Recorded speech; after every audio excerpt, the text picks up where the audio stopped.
డబ్బు, అనారోగ్యం, ఉద్యోగం, వ్యాపారం, అప్పులతో బాధపడుతున్నారా? మీకోసమే లాంచ్ యువర్ ఫ్యూచర్ ప్రోగ్రామ్.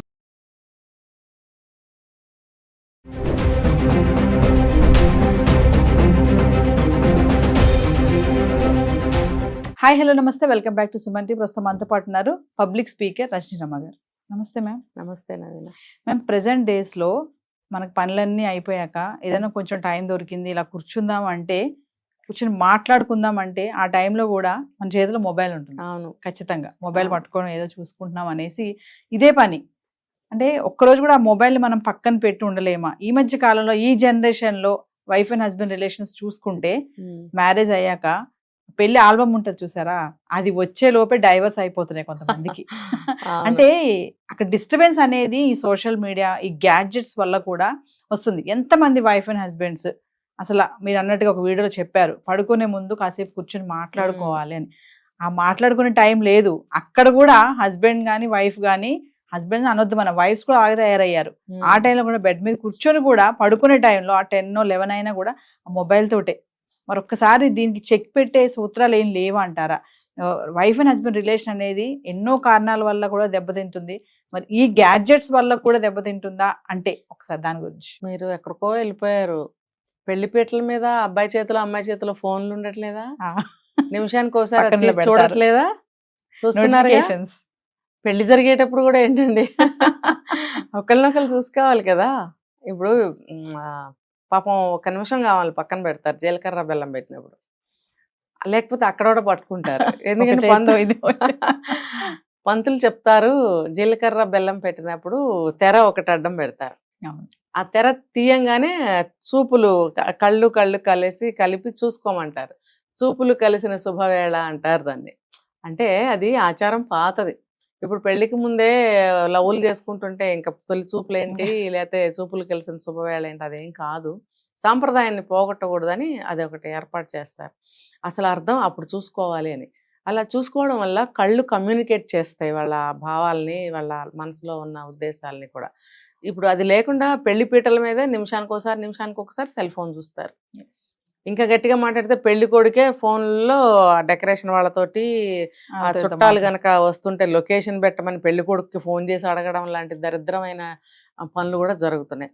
పక్కన ఎవరైనా చూసుకోవచ్చు కదా, పెళ్లి కొడుకే ఫోన్ చేస్తారు. చుట్టాలు అవనివ్వండి, ఫ్రెండ్స్ అవనివ్వండి, లేదా పెళ్లి కూతురు తరఫు వాళ్ళైతే ఆ అమ్మాయికి చేస్తూ ఉంటారు. ఇది అసలు ఎంత మాత్రం కరెక్ట్ కాదు. ఉంటారు కదా పక్కన, లేదంటే వెడ్డింగ్ కార్డ్స్ మీద నెంబర్స్ ఇస్తారు, ఫోన్ నెంబర్స్. ఆ నెంబర్కి ఫోన్ చేస్తే వేరే ఎవరి నెంబర్ అని ఇస్తే వాళ్ళు చూసుకుంటూ ఉంటారు. ఆ పని చేయరు, డైరెక్ట్గా వీళ్ళకే ఫోన్లు చేస్తారు. మా ఫ్రెండే కదా, మా సొంత చుట్టమే కదా అని చెప్పి. ఇంకొకటి ఏంటంటే వాళ్ళు కూడా నిమిషానికి ఒకసారి ఏమైనా మెసేజ్లు వస్తున్నాయా వాటి కోసం వాట్సాప్లో ఓపెన్ చేసేసి చూస్తూ ఉంటారు. అంటే సరే పెళ్ళి అయిపోయిన తర్వాత కూడా ఇదే స్థితి. పెళ్లికి ముందు అంటే పెళ్ళి అయ్యే వరకు పోనీ మాటలు ఉండవు అనుకుందాం. పెళ్ళి అయిన దగ్గర నుంచి మాట్లాడుకోవచ్చుగా పోనీ. అప్పుడైనా ఫోన్ పక్కన పెట్టి పెళ్ళి అయింది కాబట్టి, భార్యాభర్తలు అయ్యారు కాబట్టి ఏదన్నా మాట్లాడుకోవడానికి ట్రై చేయాలి. మాట్లాడరు. ఏంటంటే వీళ్ళకి మీడియా ద్వారానే మాటలు కూడా. ఇందులో ఏదైనా చూస్తారు, దాని గురించి మాట్లాడుకుంటూ ఉంటారు. నేను చూశాను. ఆ ఫోన్లో చూడడము, చెప్పుకోవడం, నవ్వుకోవడము, లేదా కాసేపు ఫ్రెండ్స్ వస్తే కొంచెం ఎంటర్టైన్ చేస్తారు. ఇంకా వాళ్ళు ఎంతసేపు ఉండరు కదా, తర్వాత మళ్ళీ వీళ్ళలాగా. ఈ పద్ధతి అనేది పోవాలి. అంటే మీరు అన్నట్టుగా మేడం, మామూలుగా ఈ మొబైల్స్ లేకుండా ఒక గంట అయినా మనం ఉండగలుగుతామంటారా? ఉండలేము. అంటే అవసరం ఉంటేనే చూడాలి. మరి అందుకే చెప్పేది. ఇప్పుడు మీరు నేను ఉన్నాం, మన అవసరానికే చూస్తా ఉందండి. అదే పనిగా దాంట్లో వేరే ఏం చూడం. ప్రోగ్రామ్కి సంబంధించినవి మీరు ఏమైనా నోటిఫికేషన్స్ పెడితే చూడడము, నేనేమైనా రిప్లై ఇవ్వాలంటే కూడా అంతవరకే కదా మనం చూస్తాము. అది అందరూ తెలుసుకోవాలి. అది మనకి అవసరాన్ని తీర్చే ఒక వరం. అది దేవత అని చెప్పుకోవాలి. అవసరాన్ని తీర్చే మనకి ప్రపంచాన్ని మన చేతిలో ఉంది అంటే నేనైతే అది దేవతా స్వరూపంగానే అనుకుంటాను. ఏది తెలియకపోయినా గబుక్కుని మనం అది చూసుకుంటే వెంటనే మన చేతిలో నాలెడ్జ్ పెడుతుంది. మరి అటువంటి దాన్ని మన అవసరానికి వాడుకోవాలి, కానీ అన్నెసరీగా పిచ్చి అన్ని చూడకూడదు. అవన్నీ చూస్తుంటే అవే వస్తూ ఉంటే అసలుది పోతుంది అనమాట. అందుకని మనం మంచియే చూస్తూ అవసరానికి అవే చూస్తే అవే వస్తూ ఉంటాయి. మనకి నాలెడ్జ్ని పెంచుకోవచ్చు. ఈ వీటి వల్ల ఏంటంటే గొడవలు వీటి వల్లే వస్తున్నాయి కుటుంబాల్లో. ఏ రిలేషన్ అన్నా భార్యాభర్తల వయసు కూడా లేదండి. చిన్న పిల్లల దగ్గర నుంచి ముసలి వాళ్ళ వరకు వీటిల్లో పడిపోయారు. ఇప్పుడు తెలియనివి కూడా తెలుసుకుని మినిమం వాళ్ళకి ఎంతవరకు అవి వాట్సాప్లని మెసేజ్లని ఇంతవరకు ఫోటోలని ఇలాంటివి నేర్చుకుని వాళ్ళు కూడా అందులో మునిగిపోతున్నారు. మేడం ఈ మొబైల్స్ గ్యాడ్జెట్స్ వల్ల కూడా వైఫ్ అండ్ హస్బెండ్ మధ్యలో గొడవలు అవుతున్నాయంటే రీజన్స్ ఉన్నాయంటారు ఖచ్చితంగా. ఖచ్చితంగా. మీరు ఒక విషయం మర్చిపోతున్నారు. ఇప్పుడు వచ్చే గొడవలు కంప్లీట్ గా ఆ పాతకాలంలో వచ్చే గొడవలు లాంటివి కానే కాదు, ఇవి ఇలాంటివే. పాతకాలంలో గొడవలు మామూలుగా కుటుంబం గురించి కానీ, భర్త చెడు తిరుగుళ్ళు తిరిగినా, భార్య తప్పులు చేసినా, పిల్లల గొడవలు వచ్చినా, చుట్టాల గొడవలు వచ్చినా వాటి గురించి ఉండేవి గొడవలు. ఇప్పుడేంటి ఖచ్చితంగా ఇది ఈ సెల్ ఫోన్ వల్లే వస్తున్నాయి గొడవలు. ఈ సెల్ ఫోన్ తోనే గొడవలు వస్తున్నాయి. ఏంటి ఒక కాసేపు కాదు, కొంచెం సేపు కాదు, 24 గంటలు ఈ ఫోన్లోనే ఉంటున్నారు పెద్దవాళ్ళు కూడా. నేను చెప్తున్నా, ప్రతి ఇంట్లో ఈ సమస్య ముఖ్యంగా ఆడవాళ్ళు ఎదుర్కొంటున్నారు మగవాళ్ళ గురించి. ఏం చేయాలి మరి మేము కూర్చుని ఖాళీగా అంటారు. ఏంటి ఏం చేయాలి, ఇంట్లో తిరగచ్చుగా, ఇంట్లో అటు ఇటు తిరగచ్చుగా, ఆడవాళ్ళు తిరగట్లేదా ఇంట్లో? ఆ పని ఈ పని ఈ పని పని తిరుగుతున్నారుగా, మీరెందుకు ఖాళీగా కూర్చోవాలి? ఇప్పుడు సాఫ్ట్వేర్ జాబ్స్ అయినా సరే అదే పనిగా చైర్లో కూర్చుంటే వాళ్ళు ఫ్యాట్ అయిపోవడము, వేరే వేరే హెల్త్ ప్రాబ్లమ్స్ రావడం జరుగుతున్నాయి కదా. ఎన్ని ప్రాబ్లమ్స్ వస్తున్నాయో అందరికీ తెలుసు. ఒక్కటి కాదు, ఒబేసిటీ ఏంటి, కొలెస్ట్రాల్ ఏంటి, ఇంకోటి ఏంటి, అసలు ఒళ్ళు బద్ధకం వచ్చేసి ఒళ్ళు పెరిగిపోయి ఐడిల్గా అయిపోతున్నారు. అసలు బుర్ర కూడా మందం అయిపోతుంది. ఇంకా వారు దేని మీద ఉండదు, ఆ సిస్టమ్ ఉంది, సిస్టమ్ పని చేసుకుంటూ ఉంటారు అంతే, ఇంకా లేగవరు.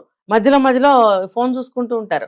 ఒకవేళ జాబ్ అవర్స్ అయిపోతే కూడా ఇంకా దీంట్లో వేరేవి మరి ఎందుకంటే మాకు కొంచెం రిలీఫ్ కావాలి, రిలాక్సేషన్ కావాలి, ఎంటర్టైన్మెంట్ కావాలి అని మొదలు పెడతారు. అదేంటంటే రేగి చెట్టు కింద గుడ్డివాడు అని ఒక కథ ఉంది. ఒక చిన్న కథ చెప్తా. ఒక గుడ్డివాడు ఉన్నాడు.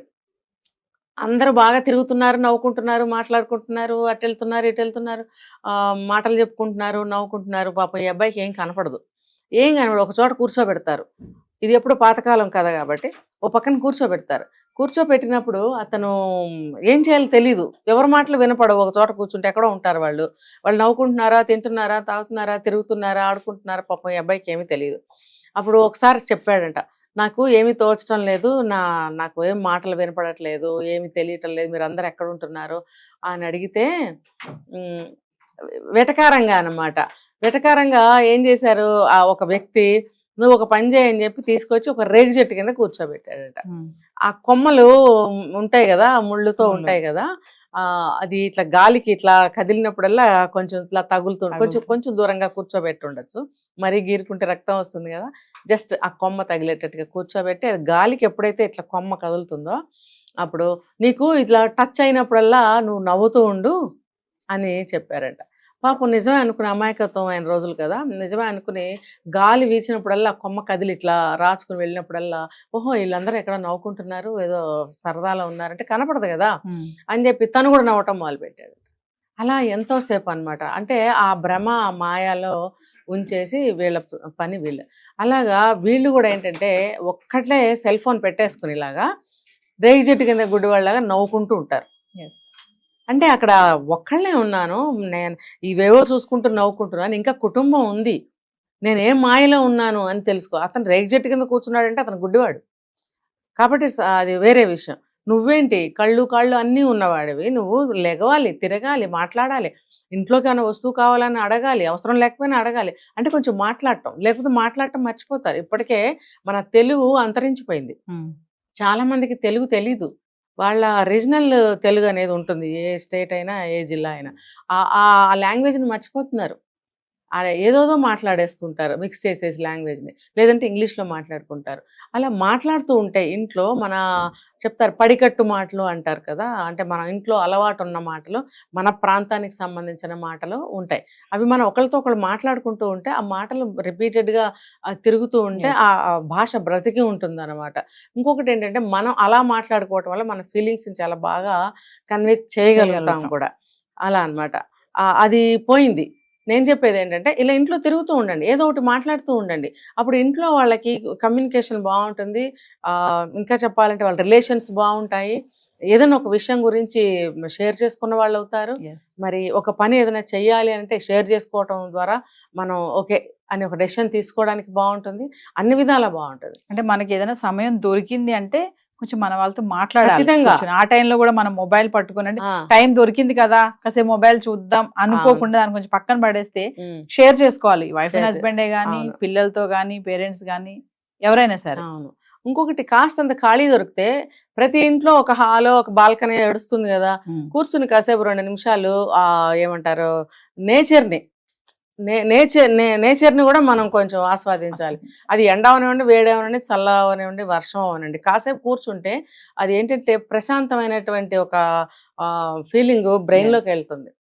ఎండాకాలం అయినా సరే ఏముంది, కూర్చోండి ఇద్దరు కాసేపు ఎక్కడో చోట కూర్చోండి, ఇంట్లోనో బాల్కనీలో కూర్చొని ఒక 15 నిమిషాలు 20 నిమిషాలు కూర్చోండి, ఏదో ఒకటి ఎవరో ఒకరు కనిపిస్తుంటారు, 2 మాటలు అలా మాట్లాడుకోవచ్చు కదా. ఇంట్లోనే ఆ సిస్టమ్ దగ్గర ఒకళ్ళు, ఈ సెల్ ఫోన్ దగ్గర ఒకళ్ళు, పొయ్యి దగ్గర ఒకళ్ళు అలా మగ్గిపోతే వాళ్ళ ప్రపంచం ఏం ఉండదండి. అసలు మనకి మానసికమైనటువంటి భావాలు కట్ అయిపోతాయి, తర్వాత మన ఆలోచనలు కట్ అయిపోతాయి, సంబంధాలు కట్ అయిపోతాయి, అన్నిటికీ రీజన్ అన్నమాట అది. ఇప్పుడు మొన్న ఒక జోక్ కూడా మనం చూసాం ఒక చోట, భర్త ఎప్పుడు చూసినా సెల్ ఫోన్ చూస్తున్నాడు అని చెప్పి లాక్కుని టీవీకి వేసి కొట్టింది, 2 పోయాయి. అంటే అడుగుతుంది అడుగుతుంది అడుగుతుంది ఎంతసేపటికి మాట్లాడి, ఇంకొక ఆవిడ ఆ సిస్టమ్ తీసుకెళ్లి అవతల పారేస్తే అప్పుడు కానీ లేచి రాలేదు. అంటే ఆ భార్యకి ఎందుకు కోపం వస్తుంది, ఆ వచ్చిన కోపంలో రీజన్ ఉందా లేదా, న్యాయం ఉందా లేదా అని ఆలోచించగలగాలి.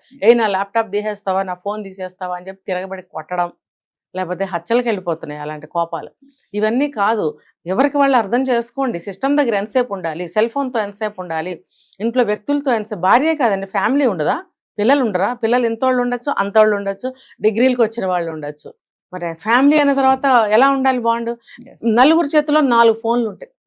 నేను ఈరోజు మార్నింగే చూశాను, మా ఇంటి పక్కనే ఎక్కారు కారు, ఎక్కి ఇంకా ఇంత దూరం కూడా రాలేదు, ఒక 10 అడుగులు, అక్కడ ఒక 7-8 ఏళ్ల పిల్లాడు కూర్చున్నాడు ఫ్రంట్ సీట్లో.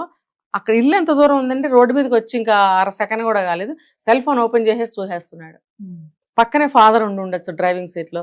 మరి ఎందుకు ఎలా చేస్తున్నారు? ఆ పిల్లాడిని రోడ్డు మీద చూడరా బాబు, ఆ ట్రీ చూడు, ట్రీ మీద ఫ్లవర్స్ చూడు, లేదా పక్షులు ఉంటాయి చూడు, రోడ్డు మీద కుక్క ఎదురు కనిపిస్తుంది చూడు, పిల్లి కనిపిస్తుంది చూడు, అక్కడ టెంపుల్ ఉంది, పూజారి వస్తున్నారు, అవన్నీ వాతావరణంలో ఉండేవి, అవన్నీ కూడా ప్రకృతిలో. అవన్నీ ఎందుకు చూడమని ఎందుకు చెప్పరు?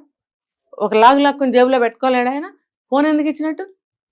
ఇంత పిల్లల దగ్గర నుంచి పెద్ద పిల్లల వరకు ఎంతమంది ఉంటాయి ఇంట్లో, అంతమంది చేతిలో సెల్ ఫోన్లు, ఇవి స్మార్ట్ ఫోన్లు ఉంటున్నాయండి, మామూలు ఫోన్లు కావు. మరి ఎవరి ప్రపంచం వాళ్ళు, ఎవరికి కావాల్సిన వాళ్ళు చూసుకుంటాడు. టైంకి ఇది మాత్రం ఎక్కడి నుంచి వస్తుంది అంటే, ఇంట్లో భార్య మాత్రం వెళ్ళి వండాలి, ఆవిడ కూడా తూతు మంత్రంగా వంట చేసేసి గవా ఫోన్ చూసుకుంటుంది. దీనివల్ల ఏమవుతుందంటే మానవ సంబంధాలు, కుటుంబ సంబంధాలు తెగిపోతాయి, తర్వాత మానసికంగా వాళ్ళు కుంగిపోతూ ఉంటారు, ప్రేమలకి నోచుకోరు, వ్యవహారాలు నాశనం అయిపోతాయి, అన్ని ఆర్టిఫిషియల్ గా జరిగిపోతుంటాయి, అంతే మెకానికల్ గా. Thank you.